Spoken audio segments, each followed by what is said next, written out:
Happy holidays po sa inyong lahat! Ayan, ilang oras na lang, year 2020 na. Nakapagsulat ka na ba ng yung New Year's resolution? Yung iba for sure, meron na. At ang iba naman, ayaw nang gumawa nito kasi di naman nagagawa o nare-realize. Huwag po kayong mag-alala, di po kayo nag-iisa. Ako din po. Pero, i-challenge po natin yung sarili natin abutin ang goals natin ngayong 2020. Okay pa ba kayo dyan? I-challenge po natin ang sarili natin abutin ang goals natin ngayong 2020. Kung kaya, wag na po kayo mag-atubili, magsulat na, o di kaya isipin ang mga bagay na gusto nyong mangyari sa year 2020. Ang importante lang naman po dito ay yung goals mo ay mismo sa'yo talaga galing. Yung kagustuhan mo talagang galing sa kaibuturan ng iyong puso at hindi dahil sa napupush ka lang na gawin ito dahil nakikita mo sa social media at sa paligid mo. Araw-araw po kasi bombarded tayo ng social media kung ano yung wala sa atin na pwede nating gustuhin na magkaroon. At mismo sa daanan, makikita mo sa naglalakihang billboards ang mga pwede mong naisin kagaya ng mas pumuti, o di kaya mas maging makinis, o maging sexy, ano pa man. Ang mga ito po ay nagtutulak sa atin to aim for more, kung ano man ang meron tayo, at paparealize din kung ano ang wala tayo. Okay naman ang mga ito kung nagtutulak tayong mapabuti. Pero, paano naman kung nagtutulak tayong maging unhappy instead?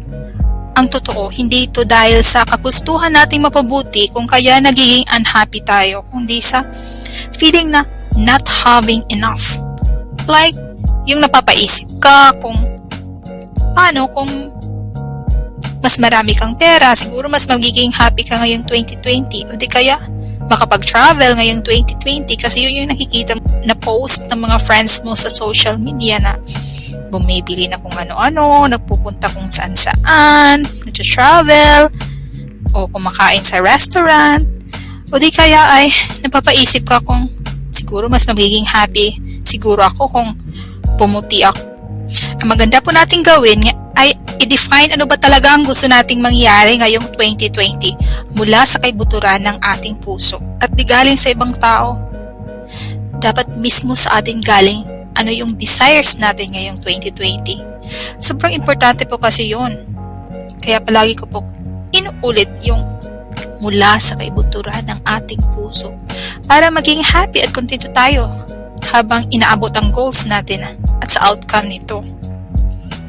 Ano nga ba ang dalawang importanteng katanungan na pwede mong itanong sa sarili mo habang ginagawa mo yung New Year's resolution mo? Number 1, ano nga ba ang mga gusto kong mangyari ngayong 2020? Pangalawa, bakit ko ba ito gusto? Ang magkaroon ng New Year's resolution o intensyon para maabot ang mga goals natin at yung ginagawa mo ang lahat para makamit ang goals mo, taking in action ika nga, ay nakakabuti yun sa atin. Nagiging better version tayo ng sarili natin ngayong 2019. 2020 better version. O diba? Pero, may pero po, wag po ito nating i-attach yung mga desires natin at yung outcome ng desires natin sa happiness. Yung happiness po natin, wag po natin yung i-attach. Again po, wag po nating i-attach yung mga desires natin at yung outcome nito sa happiness natin. Yeah, kahit di po to ma-realize, happy pa din ang life, di ba? Happy New Year po! May God bless you more sa 2020! Please don't forget to press like, subscribe, and bell buttons.